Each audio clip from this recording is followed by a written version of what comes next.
Welcome everybody. We're having this great conversation about ORSC, Organizational Relationship Systems Coaching, and your journey, Alain. It'd be great for you to do an introduction, and also having a conversation around language and how translating books or creating stuff brings people together, especially in teams which have diverse nationalities. Yeah. Thank you, Nairy, and thank you for that opportunity. In a few words, yes, my name is Alain. I'm French. I live in France, not far from Lyon, and I'm a corporate coach, and I'm a team coach, and I'm a front of the room leader for ORSC. Yes. And just to say, before you did organizational relationship systems coaching, which really focuses on teams and you know how organizations function in society, were you an individual coach? Did you do I was, any yes. other coaching? I was trained and certified with CTI back in 2014, did my certification. And I actually, the French partner at that time was also running CTI and ORSC at the same time. So I went to have a peek at the ORSC fundamentals and I got hooked straight away. And what hooked you straight away? I think this was, in a way, was what I was looking for, because I love working with individuals. I work with individuals on a daily basis with managers and executives, and I still do. It's a big part of my business. But when I started setting up my business 10 years ago now, would you believe it? When I started setting up my business, I really wanted to work with teams, and I didn't know how to do that. And just by attending that ORSC fundamentals course gave me the opportunity and hope that, yes, that was possible. And there was a lot of tools right from the beginning with the course, a lot of great tools that would be applicable the day after the course. So I signed up straight away for the whole curriculum. Yeah. And it's true, isn't it? You move away from thinking you're coaching the individual, and then you see this group of people, whether it's 2 people or 100 people. But the beautiful thing that ORSC teaches you is that you still have one client.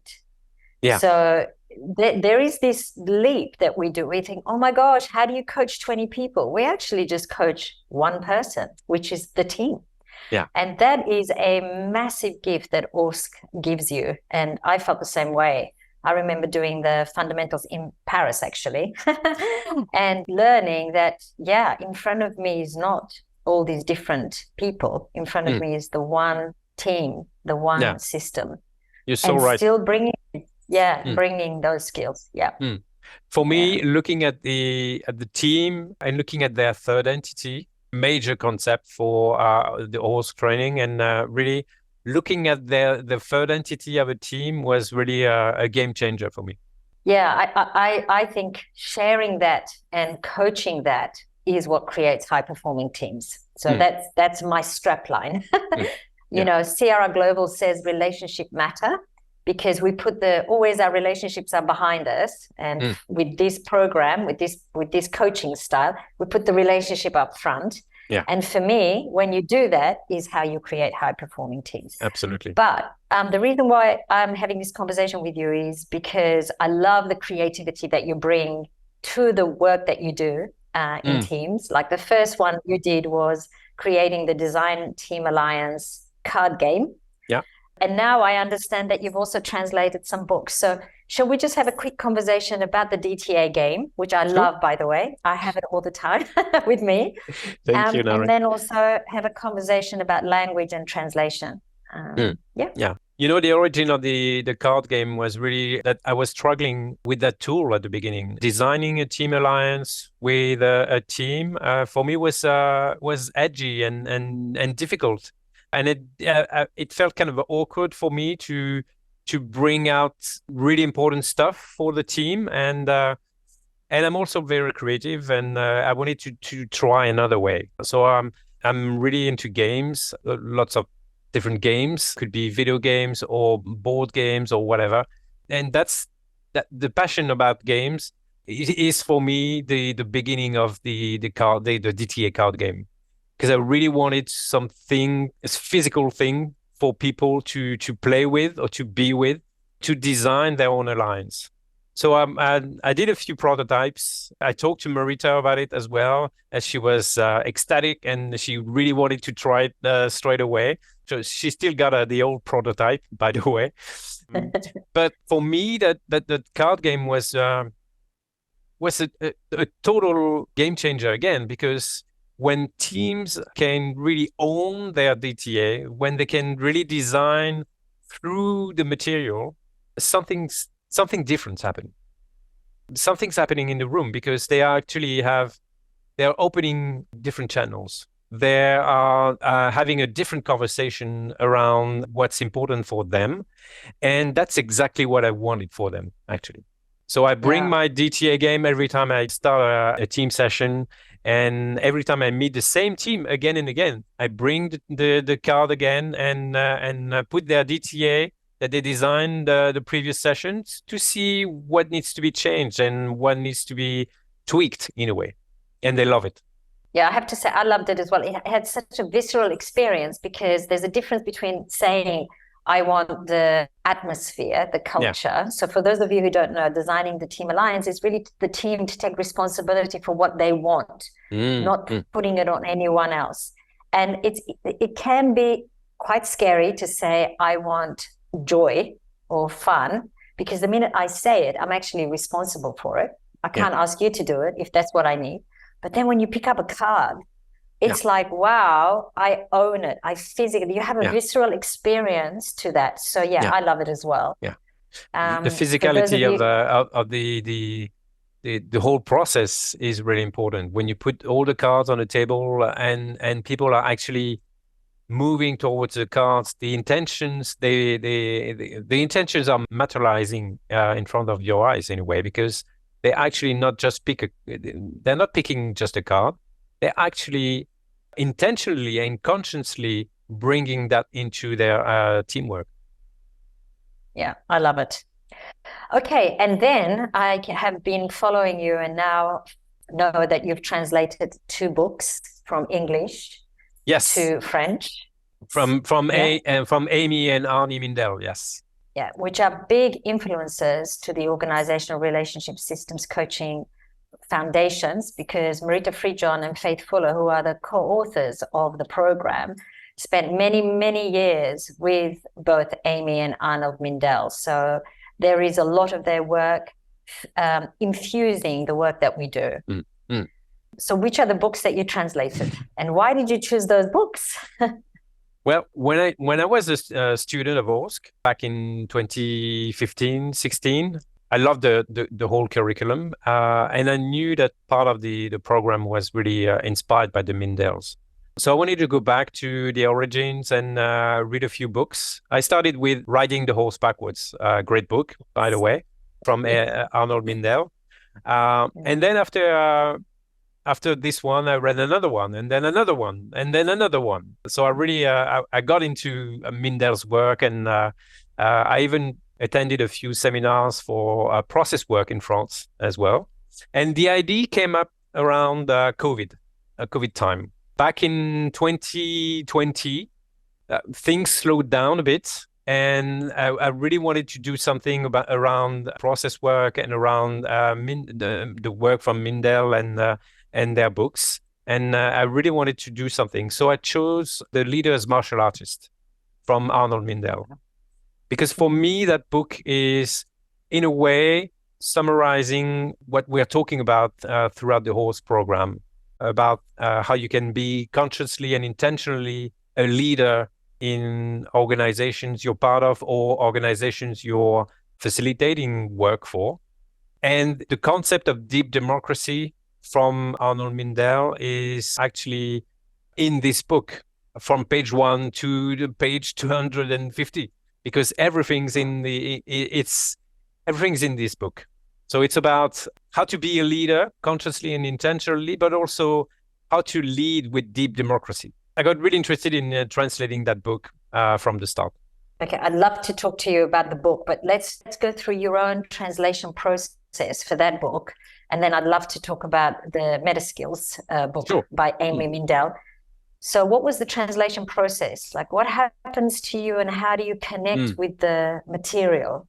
The process was challenging, to be nice, to say the least, because very difficult. Mindel's words are very difficult. The books are sometimes very difficult to understand or to grasp. The concepts are not easy, because he's got a background in physics and psychology, so he's mixing them all up in the books, and sometimes it's really difficult to translate into another language.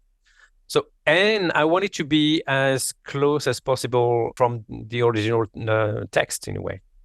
So it took a while in a way to be really sure that this was the correct translation, especially around key concepts. The way I work through the translations is I do a first translation. It's not the perfect one. I know there's a lot of mistakes, but it's the first draft in a way. And then I go back to chapter after chapter and rewrite the whole thing to make sure that I'm getting the idea, and I'm not twisting his words, and I'm not translating anything that's not there. But I love what you're describing, because you're almost highlighting the way we do the work with teams, where we are constantly checking in to find out whether we are clear and understanding what it is. But as you said, first draft is we throw things. Here's what I'm noticing. Here's what I'm feeling. But Absolutely. when you translate it, it's a mirroring process, isn't it? Yeah. And then they say, no, that's not right, and tweak it this way.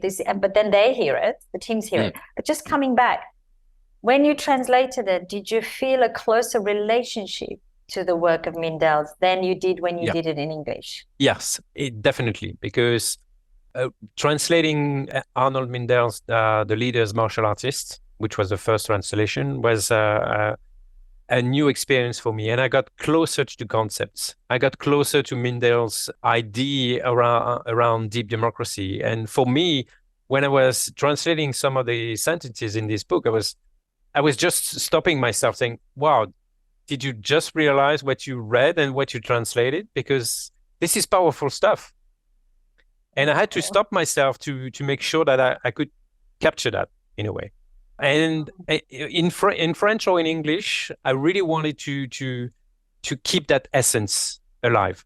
And what we mean by essence is that first connection when you read the words, that which before you start interpreting anything, it's that that feeling that comes absolutely. up. And then we start interpreting and making sense and saying, oh yeah, this sentence fits into this. And you know what you've also highlighted is, especially in the UK, we have people who attend ORSC courses who speak English as a third, fourth, second language. And they're doing this incredibly complex work, simplified, obviously, but complex work.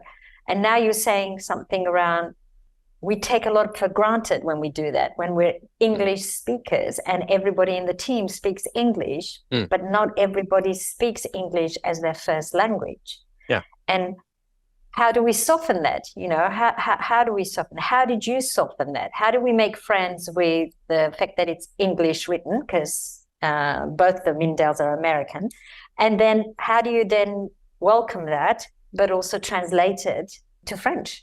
For me, the danger or the challenge is to oversimplify things. We want to simplify things so that everybody can understand. But if you oversimplify concepts, then they don't mean anything anymore.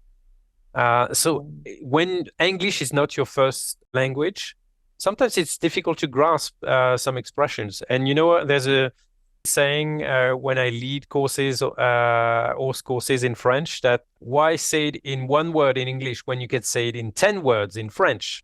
Because the beauty of French is that you take your time to explain one concept. Sometimes it's a bit annoying, but the idea around that is that, and I'm not saying that English is simplifying or oversimplifying everything, but sometimes one word in English is really hard to understand with one word in another language. And it takes time to explain these concepts. And sometimes you need a whole sentence just for one powerful word in English. You know what? Again, keep bringing it back to, high performing teams, if we're all the same, we're all speaking English as a first language, yes, maybe using one word, even then it has complexities because, we all define words differently. But when you have a team and to take that one moment to create that clarity by using 10 words, which improves the English use of the word as well, because we stop being lazy, we start thinking and opening up new ideas. Sets that clarity around things. So I love it, and we're going to encourage everybody who attends our courses who are native French speakers to get the book, the translation book. But I want to shift us to meta skills because it's something that Amy Mindell has created, and it is such a powerful concept. Again, in English, we think we understand it. But my biggest thing is, why did you choose that book as your second book? And what changed in you when you translated the book? Your relationship with meta skills. I think meta skills is probably definitely the first book I read from Amy, but probably the second or third book I read from the Mindells.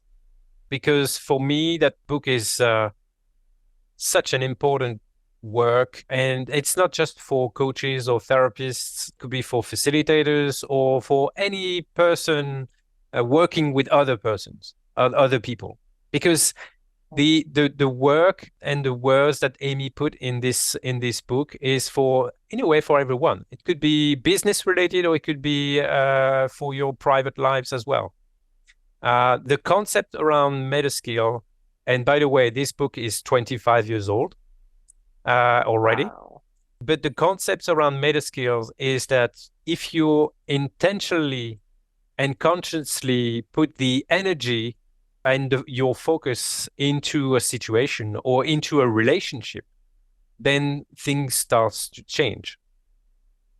And that's exactly the whole thing around meta skills. That's in a nutshell. Wow. Yeah. Maybe we can describe what meta skills are. Sure. And then we talk about, Meta skills are, in Amy's words, meta skills are an emotional attitude. What she means by that is that whatever you do, whatever technique you're using, it's great, but it's not enough to make a difference. And two people with the same technique will have different results based on the meta skills they are using. They can just be delivering a tool or using a technique without even thinking about it. But when you put your energy into it, when you put your focus and attention and emotions into the work, then there's a real difference.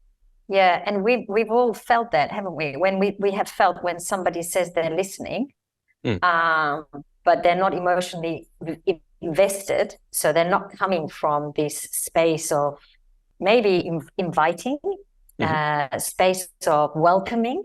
Then you know that you're not being listened to, but you can't put your finger on it. You know that someone's not listening. So things like that, listening, things like telling someone something, instructing someone, inviting someone to learn a concept, all of it requires emotional energy, which brings the person in front of you closer. And we don't do it consciously. We just walk around thinking everybody knows what we mean. Like we're listening, but we're not actually listening. And Amy is using a lot of examples in the book from Arnold's work. They've been working together for like 30, 40 years now. And so she's got access to a lot of stories. And she's using those stories to illustrate the different meta skills she's talking about in the book. Could be around playfulness, could be around shamanism or science or whatever. But all these meta skills, all these intentions, these emotional attitudes that she's describing, they serve a purpose to be in relationship with the people you work with. Could be organizational or in your private lives. Again, they serve a purpose. I have experienced people who come from meta skills, and it's a concept introduced in the ORSC fundamentals. So the introductory modules, ORSC at work or ORSC fundamentals, and it's weaved throughout the whole 5 modules. And when you continue with certification, it's actually a competency. So there is a real focus on us as team coaches, relationship coaches, practitioners of this work, to be conscious and intentional on how we do that. And yet it's a concept we all go, oh yeah, we understand. But it's a concept that really needs a lot of work to be focused. And when you actually connect with someone who has meta skills alive, it's almost like your DNA, like your body, your cells feel it. There's a relaxation on the physiological part that is, it's intangible. You have to experience it. Yeah. But Alain, when you translate it, what happened to your relationship with meta skills? For me, it changed a lot, because I knew that meta skills were an important concept, but reading the book again and translating it into French first was a challenge, but also was getting me more connected with the concepts and getting me more connected with Amy's work. Amy's work is so fundamental to Arnold's work, and we're not saying that, and we're not honoring that enough. We're not recognizing that enough.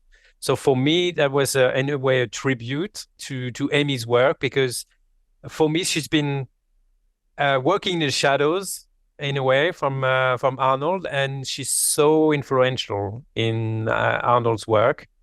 She deserves more light in a way. I love that you say that, because I when you watch them together, they really create space for each other and their relationship, and it's powerful, honoring each other's contribution. And yet, from a public perspective or from a more practitioner perspective, we're always drawn towards Arnold, which is not what he wants. And as you said, kind of Amy's kind of on the sideline. And that has a lot to do with, I think, society's perception of women contributors versus men contributors. So I really appreciate that you've said that, and you've brought that into the light. Meta skills are, wow, like they're, you telling me it's 25 years, means that we still need to scream and shout and brag about this fabulous piece of work that we have as organizational relationship systems coaches, and also process workers. Those are the two that I know consciously that is part of our work. And again, Amy's work is really important, and she wrote a follow-up book called Your Unique Facilitator Style back in 2019, which is like season 2, Meta Skills season 2, if you want, or episode 2, and it brings another level to the Meta Skills concept, especially applied to your own facilitator style, or your own style of working with relationships or working with organizations. So I do recommend that book again. And I'm starting the translation in French as well for this book. Well, Alain, here's the thing. We've got a Alchemy, the co-facilitation program running in person in London. And I've now decided that I'm going to be offering this unique facilitator style conversation with you following that course, because I think it will really support, support these new facilitators, ORSC facilitators, or facilitators who are coming in to see how they facilitate together. So why don't we do that? Maybe we can start a conversation, inviting the French community and the English community to kind of have a conversation around these concepts and how we can use them to better facilitate, especially now. Absolutely. Yeah. It's I'm important. wondering, how do we use these skills to facilitate conversations when we are so polarized? We're looking for alignment. We're not looking for agreement. Everyone has the right to feel their pain, their own pain from their own perspective. And we're not competing for that, but we as practitioners want to bring the alignment and have a conversation about what we want, because ultimately we all want to have freedom and peace to live together. And better relationships. Yeah, definitely. Better relationships. Yeah. Okay, well, thank you very much. Thank you, Nairy. For this.